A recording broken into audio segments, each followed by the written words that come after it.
화요기대회에 참여하신 여러분들을 환영합니다. 오늘도 특별한 손님들이 이 자리에 함께 하셨는데요. 제가 처음 설교했을 때는 목회자분들께서 앞에 잔뜩 이제 앉아 계셨는데, 또 오늘은 세이 청년들이 잔뜩 앉아 있습니다.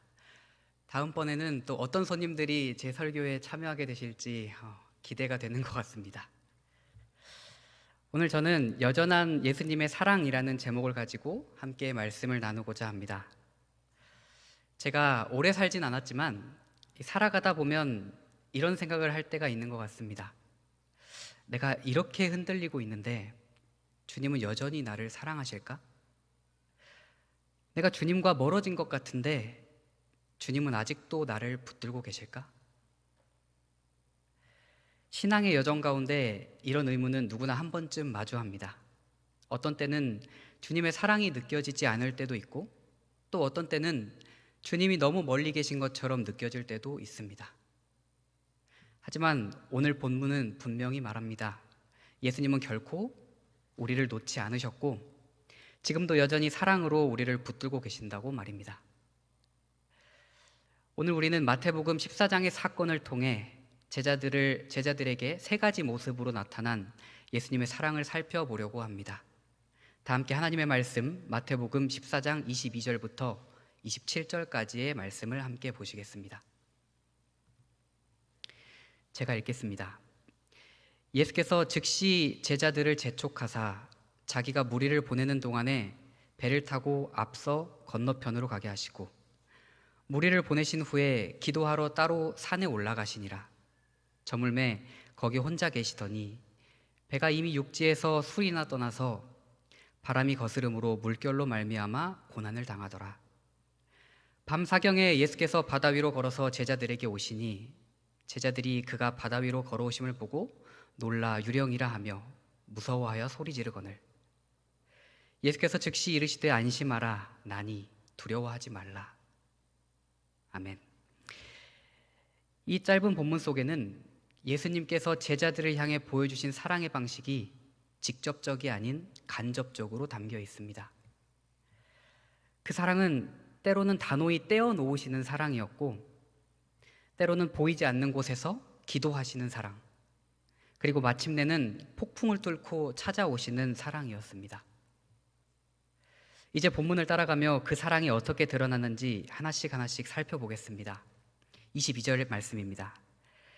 예수께서 즉시 제자들을 재촉하사 자기가 무리를 보내는 동안에 배를 타고 앞서 건너편으로 가게 하시고, 예수님께서는 재촉하여 제자들을 건너편으로 보내신 데는 분명한 이유가 있으셨습니다. 오병이어의 기적이 일어나던 그날, 사람들의 기대는 절정에 달해 있었습니다. 무리는 하나님의 음성과 같은 말씀을 들었고 병든 자들이 고침받는 장면을 보았습니다. 또한 배고픈 이들에게 먹을 것이 넘치도록 나누어지는 그 기적을 눈앞에서 체험했습니다. 이분이라면 로마의 압제를 꺾고 부상당한 병사들을 고치시며 군대를 먹이고 이스라엘을 회복시킬 수 있을 것이라는 그 기대가 퍼져갔습니다. 문제는 그 열광에 제자들까지 함께 휩쓸리고 있었다는 점입니다. 제자들은 지금이야말로 예수님을 다윗의 보좌에 올릴 절호의 기회라고 여기며 군중들의 열망에 자신의 마음을 내어주고 있었습니다. 그러나 예수님께서는 이 흥분 너머에 감춰진 위기를 보셨습니다. 정치적 열망과 세속적 기대 위에 세워진 신앙은 반드시 무너집니다. 그리고 그 무너짐은 단순한 실망으로 끝나지 않고 믿음 전체를 흔들게 될 것이라는 사실을 예수님께서는 알고 계셨습니다. 그래서 예수님은 제자들을 그 자리에서 단호히 떼어놓으셨습니다. 무리의 환호성 가운데 더 이상 머물게 하지 않으시고 이 열광의 분위기 속에 휩쓸리지 않도록 바다 건너편으로 보내셨습니다. 이는 단순한 이동이 아니었습니다. 제자들을 보호하고 세상적 욕망과 성공의 논리에서 멀어지게 하시려는 이 주님의 의도된 결단이었던 것입니다. 예수님의 사랑은 언제나 다정한 손길로만 다가오는 것이 아니었습니다. 때로는 단호하게 끊어내시고 때로는 고립시키시며 일부러 떨어뜨리시는 방식을 사용하시기도 하십니다. 왜냐하면 그런 단절과 고독의 시간 속에서 우리가 하나님을 더 깊이 바라보는 법을 배우기 때문입니다. 포도나무가 건강하게 자라기 위해서는 겉으로 멀쩡해 보이는 가지일지라도 때로는 잘라내야 합니다. 무성한 가지가 오히려 열매를 막고 결국 그 나무 전체를 약하게 만들 수 있기 때문입니다. 가지치기는 겉으로 보기에는 아프고 냉정해 보이지만 그 안에는 더 풍성한 열매를 맺게 하려는 주인의 깊은 사랑이 담겨 있습니다. 이러한 사랑의 방식은 한 사람의 삶 속에서도 그대로 드러났습니다. 엘렌 화이트는 9살 때 심각한 사고로 얼굴에 큰 상처를 입었고 평범한 어린 시절에 사회적 활동에서 단절되었습니다. 그녀는 오랜 세월 고통 속에 살아야 했지만 수십 년 후 그녀는 이렇게 고백합니다. 그 당시에는 쓰디쓰고 감당하기 어려웠던 그 일이 모습을 달리한 축복임이 판명되었습니다. 이 세상의 즐거움을 앗아간 그 잔인한 타격은 내 눈을 하늘로 돌리게 하는 수단이 되었습니다. 내가 어렸을 때 슬픔이 눈을 가려 주님 안에서 위로를 찾지 않았더라면 나는 예수님을 알지 못했을 것입니다. 그녀는 큰 상처를 통해 단절되었고 고립되었던 이 사건들이, 이 시간들이 결과적으로 하늘을 향한 시선을 열어주는 축복의 시간이 되었다고 고백합니다. 또 눈에 보이는 즐거움을 잃는 대신 보이지 않는 위로와 생명의 주님을 발견했다고 고백했습니다. 이처럼 제자들을 떼어놓으신 예수님의 결정도 그런 동일한 사랑에서 비롯된 것이었습니다. 만약 그들을 흥분한 군중 속에 그대로 두셨다면 그들의 신앙은 순식간에 무너졌을 것입니다. 그래서 예수님은 그들을 바다 건너편으로 보내셨고 그들이 고요한 밤바다에서 이 오병이어의 기적을 통해 잠시 동안 맛보았던 그 하나님의 나라를 기억하고 또 진정한 왕국과 참된 왕이 누구인지 다시금 생각하기를 바라시며 그들을 떨어뜨려 놓으신 것입니다. 그리고 오늘 우리도 이러한 동일한 사랑을 경험하고 있습니다. 때로 하나님께서는 우리를 세상의 기대와 박수로부터 떼어놓으십니다. 갑작스러운 단절, 설명되지 않는 중단, 예상치 못한 이 고독의 시간들 속에서 우리는 당황할 수 있지만 또 이해하지 못할 수 있지만 그것은 결코 우리를 버리심이 아닙니다. 주님은 열광의 한가운데서 우리를 끌어내시고 이 세상적 욕망과 기대에서 우리를 떼어내시고 다시 하나님의 나라를 바라보게 하십니다. 가지를 자르고 길을 막고 고요한 자리로 부르시는 이 모든 일은 결국 우리를 더 깊고 진실한 제자로 빚어가시려는 예수님의 사랑이 담긴 행동이었습니다. 두 번째로 예수님께서 보여주신 사랑은 보이지 않는 곳에서 기도하시는 사랑입니다. 23절입니다. 무리를 보내신 후에 기도하러 따로 산에 올라가시니라. 저물매 거기 혼자 계시더니. 예수님께서는 제자들을 먼저 바다로 보내신 뒤 무리를 해산시키시고 산에 올라 혼자 기도하셨습니다. 그 시간은 단순한 휴식이 아니라 제자들을 위한 깊은 중보의 시간이었습니다. 그 기도에 대해 영감의 글은 이렇게 기록합니다. 그 기도는 자신을 위한 것이 아니라 사람들을 위한 것이었다. 그분께서는 사단이 사람들의 이해력을 어둡게 하여 판단을 그르치지 못하도록 당신의 사명의 거룩한 본질을 그들에게 드러낼 능력을 얻기 위하여 구하셨다. 예수님은 자신이 아닌 사람들을 위해 간절히 기도하셨습니다. 사람들은 여전히 정치적 메시아를 기대하고 있었고 제자들 역시 그 영향에서 벗어나지 못한 상태였습니다. 그들의 마음속에는 세상의 권세와 영광에 대한 기대가 남아 있었고, 예수님은 그 오해와 혼란이 십자가 앞에서 더욱 깊은 절망으로 이어질 것을 알고 계셨습니다.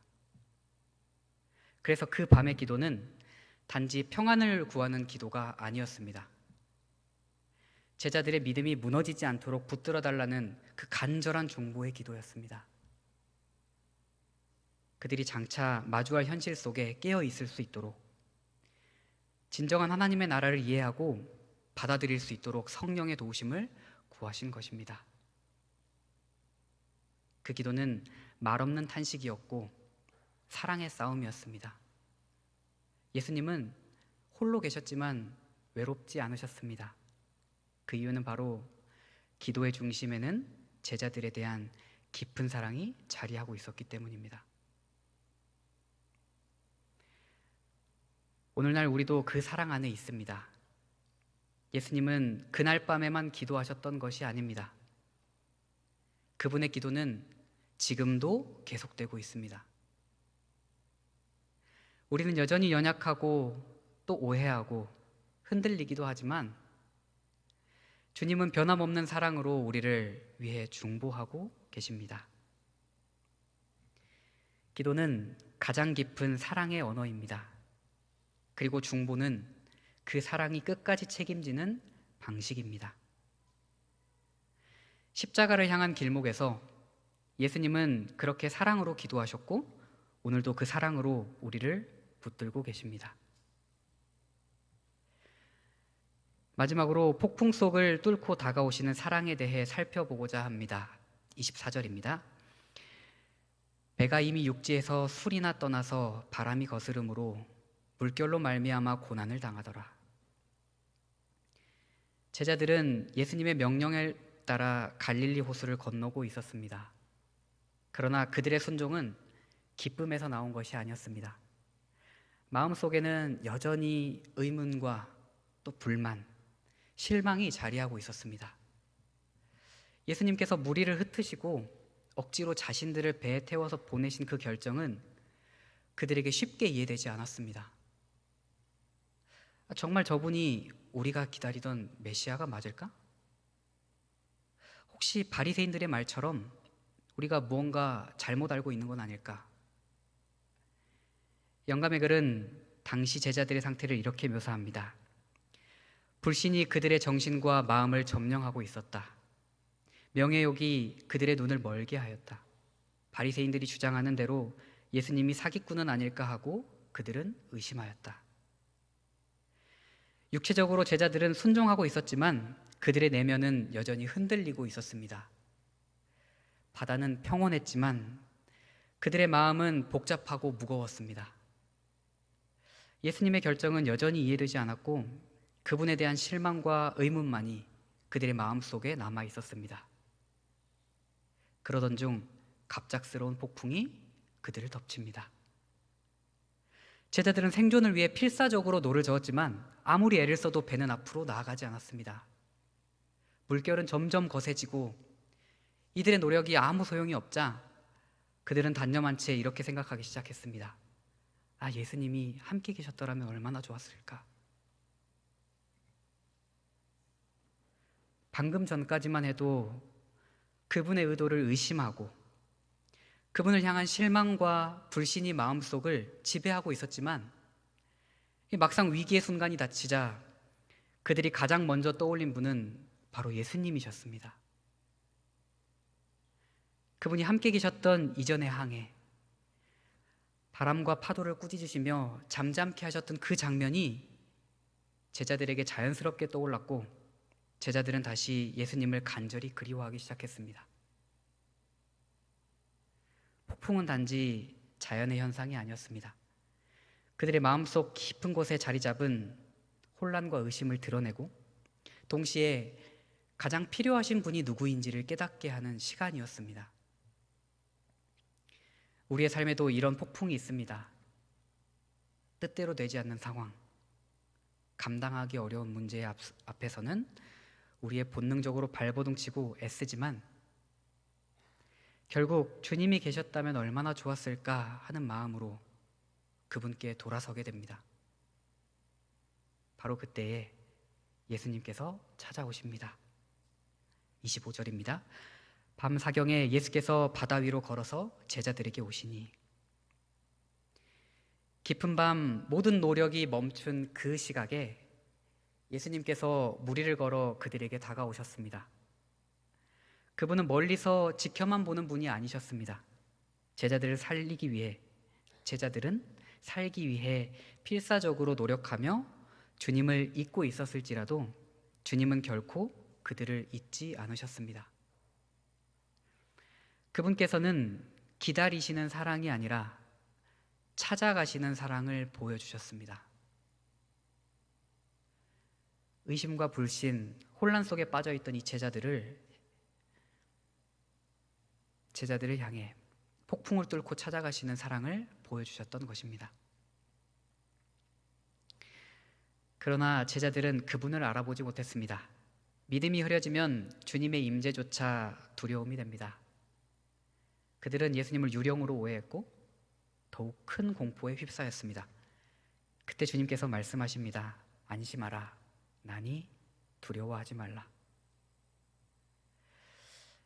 이 말씀은 아직 폭풍이 멈추기 전 상황이 나아지지 않는 바로 그 순간에 주어졌습니다. 예수님의 사랑은 상황을 바꾸기 전에 먼저 우리를 붙드십니다. 주님의 음성은 사랑의 확증이었고 그 사랑은 두려움보다 더 깊이 제자들의 마음에 와닿았습니다.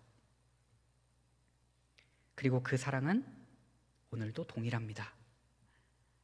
우리가 주님을 잊고 있었을지라도, 우리가 실망과 의심에 사로잡혀 있었을지라도 주님은 우리를 포기하지 않으시고 오늘도 폭풍을 뚫고 다가오십니다.